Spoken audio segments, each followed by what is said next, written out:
ગુજરાતની જનતાને મારી એક વિનંતી છે કે પોતાનો આત્મા જગાડો. ક્યાં સુધી સહન કરીશું?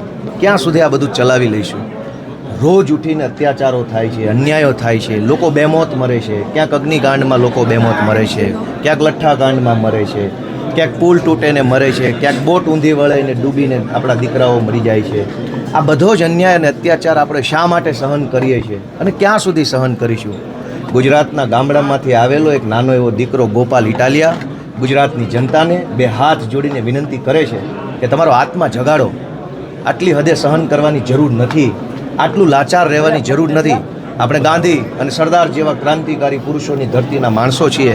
લાચારી કે વિવશતા આપણને પોસાય નહીં. હું ગુજરાતના યુવાનોને વિનંતી કરું છું કે તમારો આત્મા જગાડો, તમારા મનને ઢંઢોળો, લડાઈ માટે તૈયાર થઈ જાઓ, સંઘર્ષના રસ્તા ઉપર આવો.